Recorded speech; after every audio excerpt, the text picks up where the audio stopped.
Hi, this is Jeff Spencer, statistics instructor for the Community College of Denver, and this is a video going over two independent group hypothesis testing. This is our last big unit in hypothesis testing, our last type of hypothesis testing that we'll be doing. Um, by independent groups, I just mean that the subjects from each group are independent of each other. Usually that means that they are different subjects or individuals. Um, so I'm labeling them group one and group two generically, but this could be young versus old, male versus female, this class versus that class, people from this country versus people from that country. There's a bunch of different ways we can compare groups and create the groups. And we're generally just testing to see if a difference exists between those groups, whether group one is greater than or less than or not equal to group two.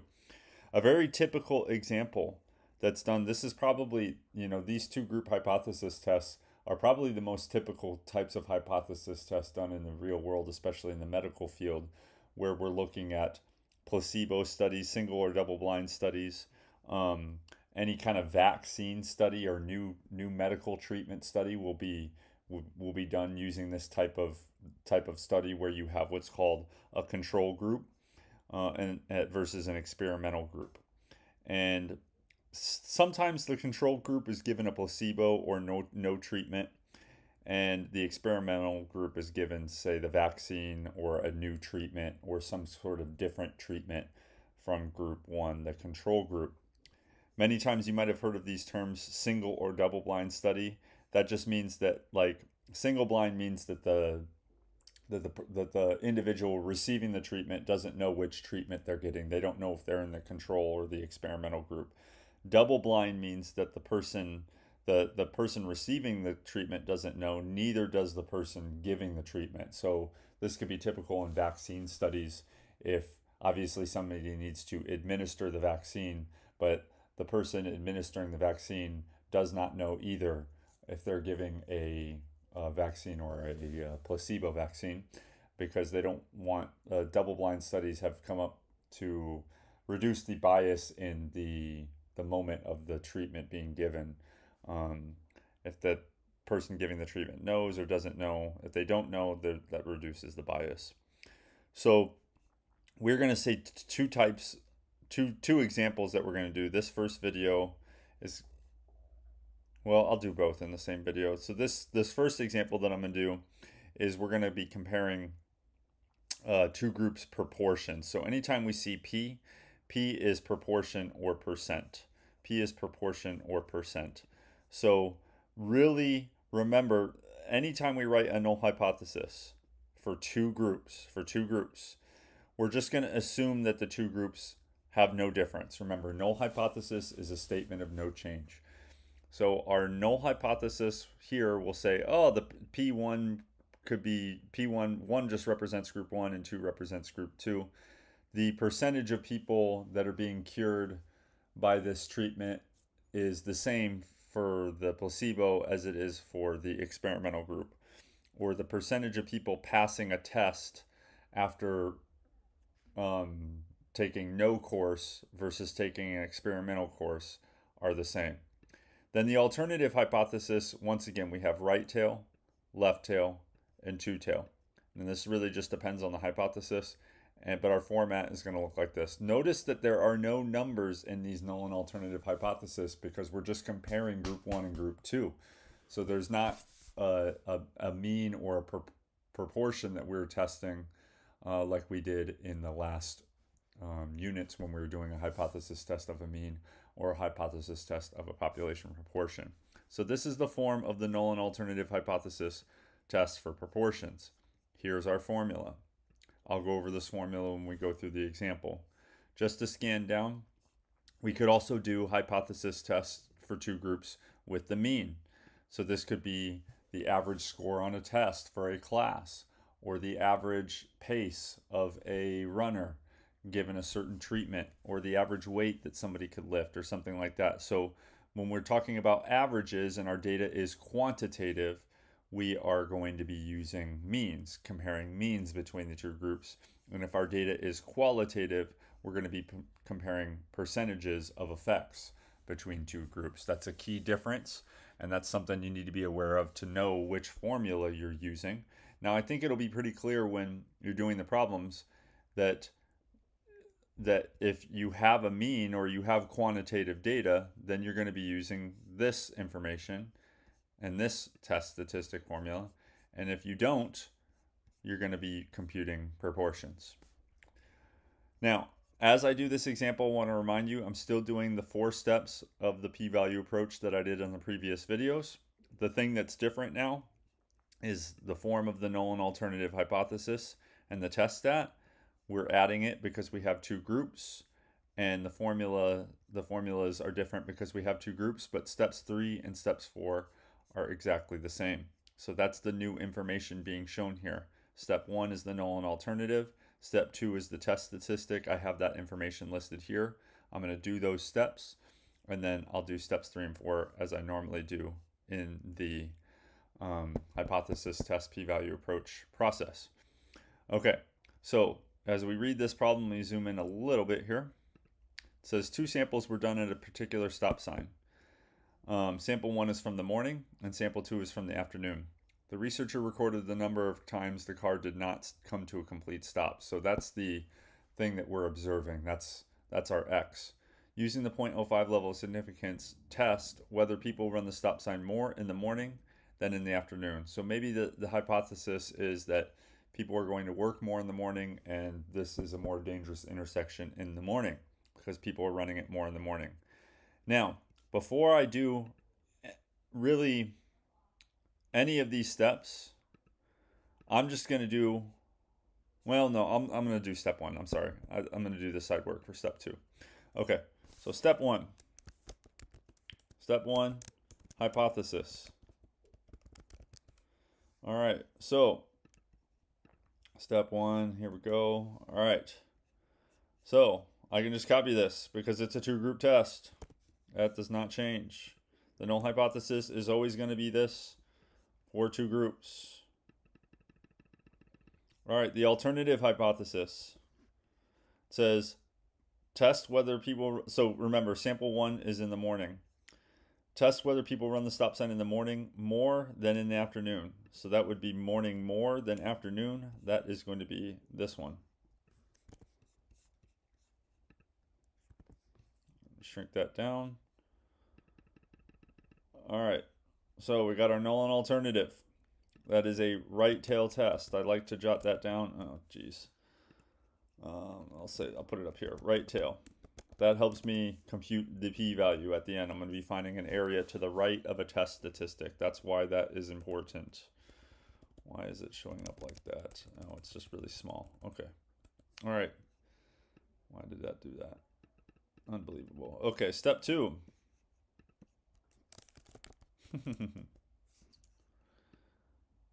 Computer stuff. Okay. Step 2. Test statistic. Remember, I am following these steps. I wrote my null and alternative. Now I'm doing my test statistic.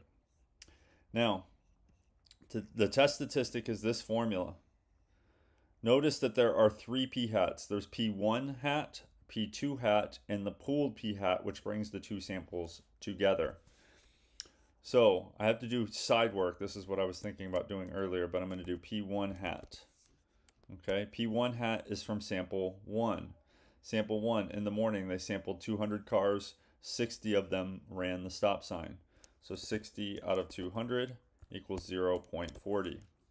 P2 hat, do this here, P2 hat is they had sampled 250 cars. It's okay that the sample sizes are not exactly equal. That's a typical thing in these types of studies. It's difficult to get the exact same sample sizes. 40 out of 250 is 0.16.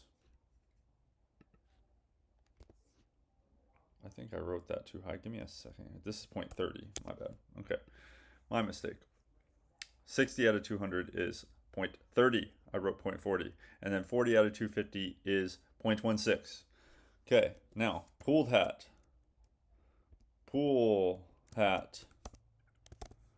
This is this formula. We need this guy here for this part right there on the bottom.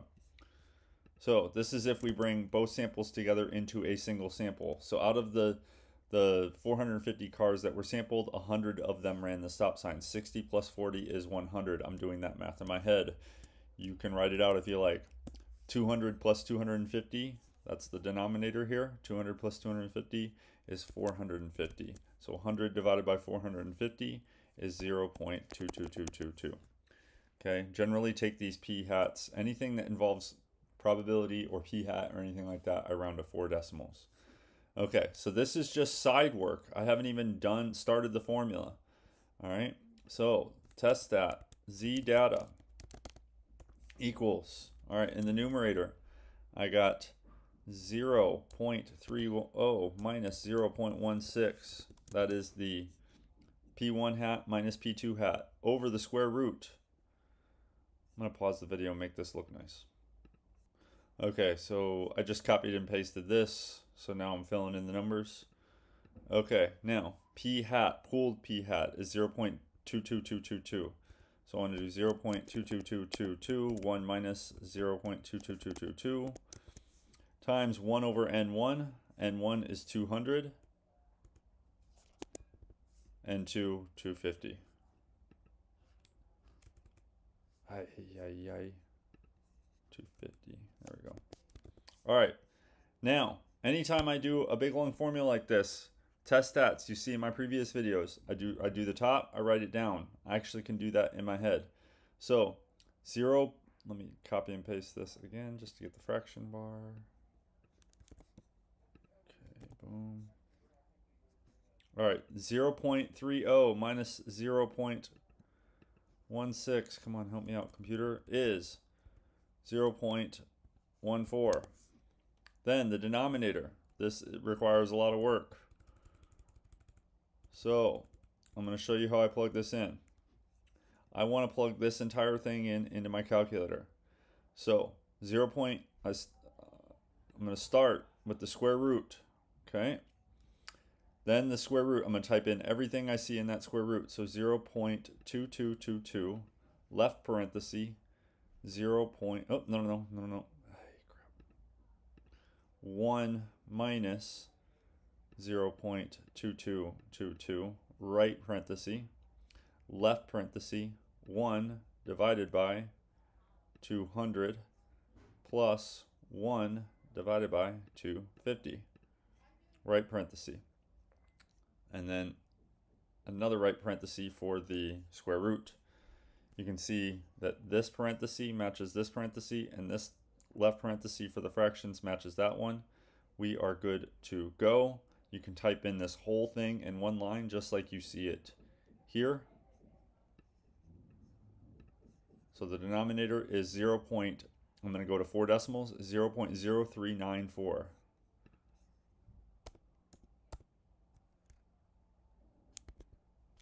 Okay, last step, divide these two numbers because the denominator was really complicated, so I had to do that separately. So I got 0.14 divided by 0.03, what is it again? 94.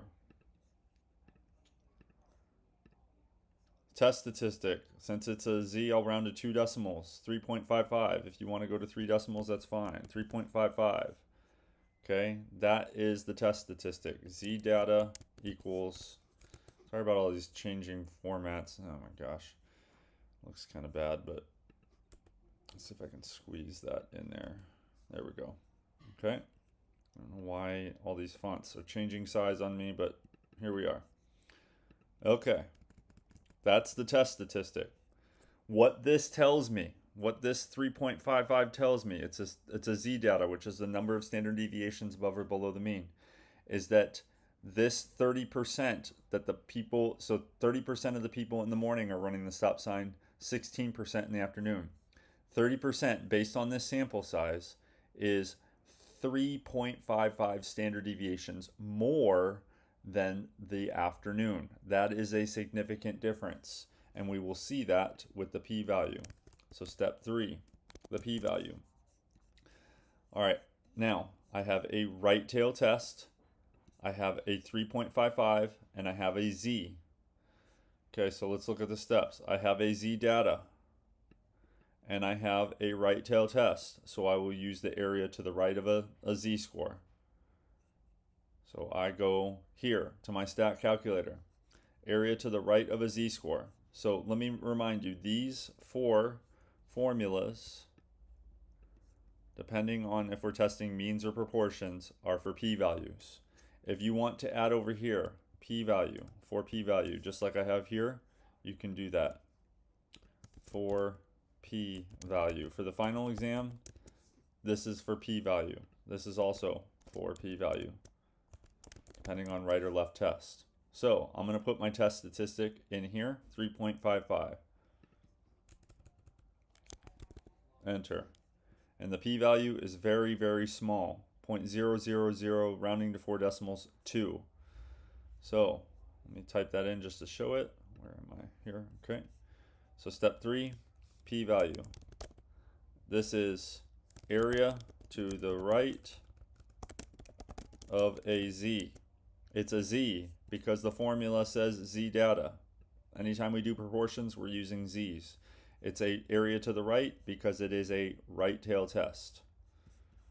Okay, those are the reasons why I'm doing area to the right of the z. And so that equals 0.0002, like we found here. That is the p-value. Okay, this is the area to the right. All right, next. Conclusion.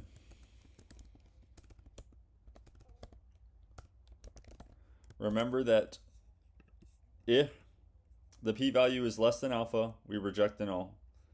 If the p-value is greater than alpha, we fail to reject the null. I will say this, explain this p-value here in this example. The p-value is the probability of getting this difference of 3.55 standard deviations more if the null was true, if these two groups were the same, if they were running the stop sign the same. So really what we found is very unlikely evidence that the null is true, and that we found evidence that the alternative is actually true. So our 0.05 level of significance, so our p-value, p-value, which equals 0.0002, is less than alpha, which equals 0.05. That means that we reject the null hypothesis, and this means that we have significant evidence, generally speaking, for the alternative hypothesis. Remember, the alternative hypothesis is testing whether the people run the stop sign more in the morning. So we have significant evidence that cars are running the stop sign more in the morning.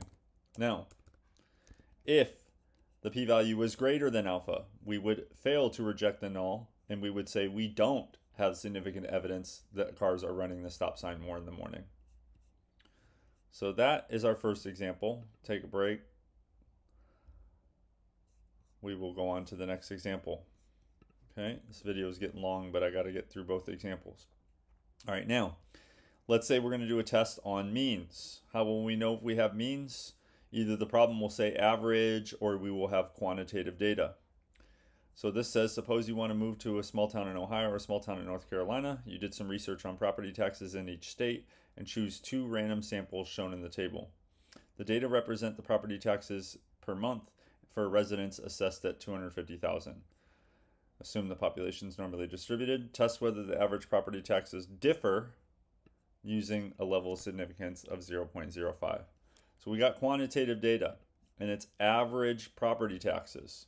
So those are 2 hints that we are using this null and not the ones with p, proportions. So step 1, hypothesis, null and alternative hypothesis. So the null hypothesis is always that the 2 groups are the same. Ohio and North Carolina have the same average property taxes. This one says differ. Differ or change is our 2-tail hypothesis. So this is our alternative. Sorry about these fonts. Okay. Step 2, Let's see if we can just put it over here. Step 2, test that. All right, now we want to do the difference between the mean of group 1, the sample mean of group 1, minus the mean of sample group 2. We need the standard deviation of group 1 squared and the standard deviation of group 2 squared. In order to get this when we have quantitative data, guess what we got to do? We got to go back to our stats calculator all the way back to unit 1, variable 1 stat calculator. I'm going to use my third one because I got format issues in the other one right now that I don't want to deal with. I'm going to pause the video and enter the data one by one. So here we go. Okay, so I have entered in my variable 3. Sorry, it's a little out of order, but variable 3, I have North Carolina.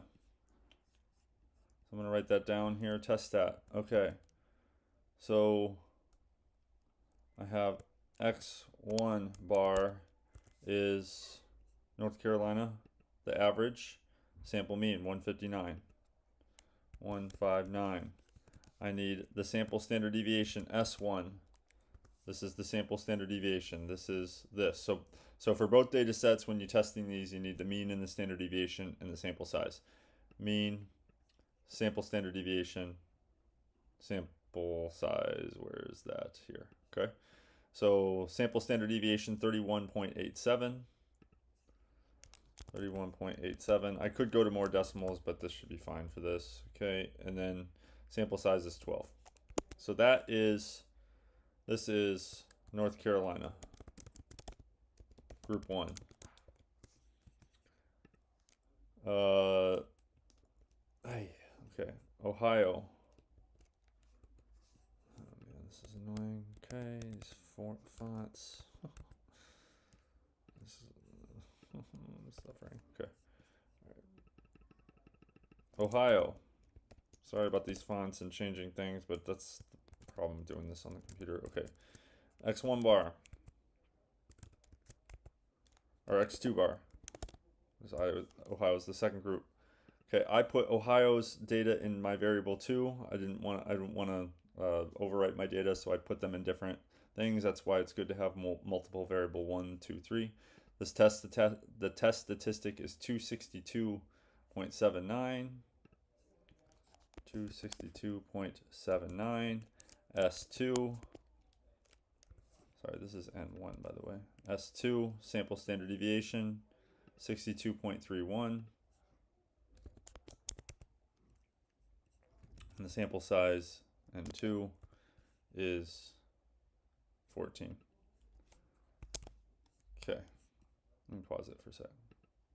Well, here's this will be good for this video. I forgot the 291 in my data. I thought something was wrong. 291. Got to be careful when we enter data. So now I got to change the mean and the standard deviation. The mean is 264.67. 264.67. Standard deviation is 60.49.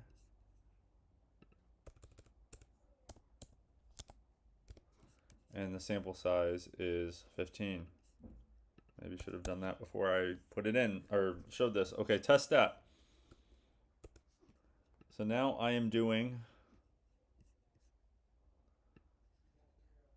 I shouldn't have done this to the right. This is really annoying. Okay. All right, now I'm going to do the test stat formula, which is this. So I'm going to copy and paste that, fill it in. All right, so the numerator is the two sample means. So the average property tax for Ohio is 159. The average property tax for North Carolina is 159. For Ohio, it's 264.67. Then, oops, I erased the square root. Okay, so the sample standard deviation for North Carolina, 31.87. I do want to square that. And then the sample size is 12. And then here, the sample standard deviation is 60.49. I want to square that. And then the sample size is 15. All right, I-15. Come on. There we go. Okay. Now, once again, I'm going to do the top, write it down. Do the bottom, write it down. So 159 minus 264.67.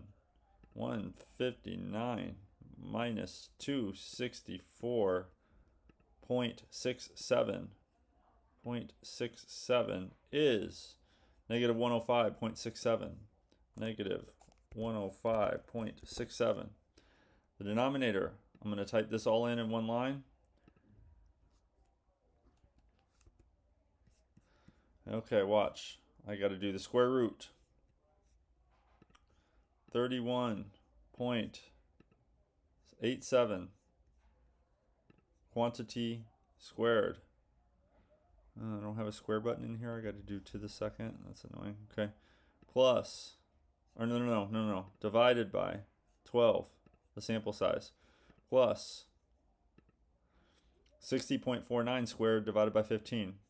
60.49 squared divided by 15.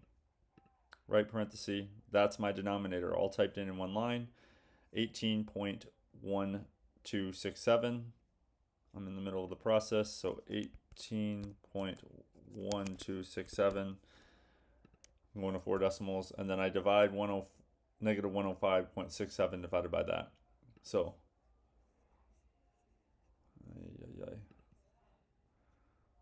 where's my negative key? 105.67. Maybe I just typed that. No.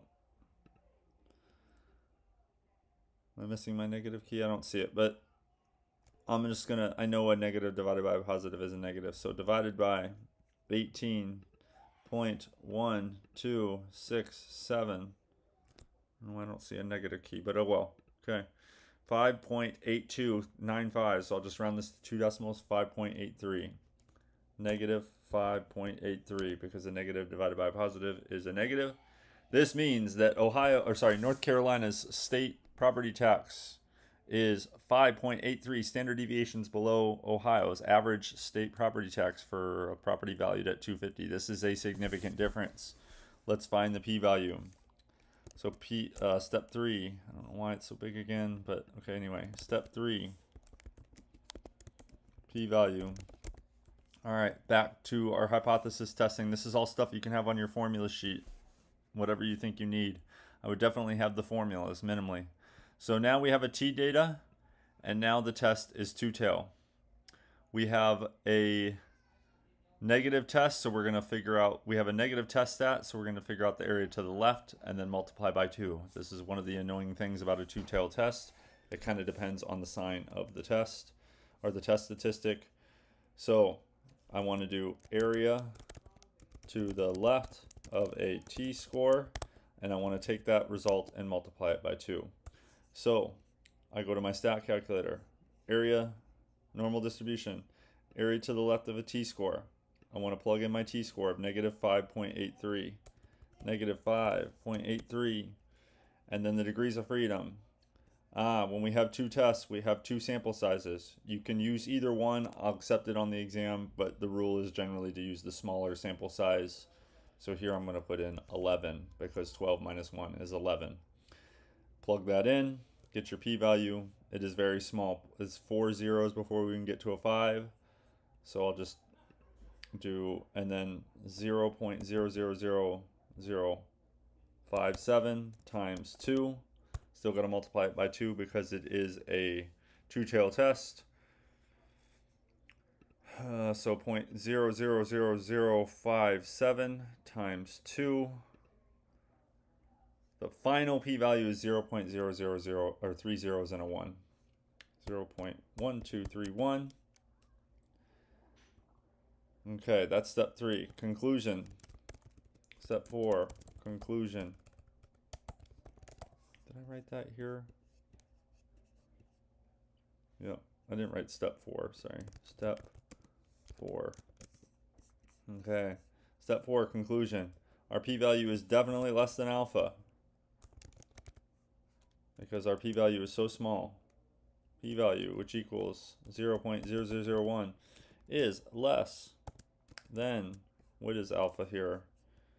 0.05. Tested at this level of significance. That's alpha. 0 alpha, which is 0.05.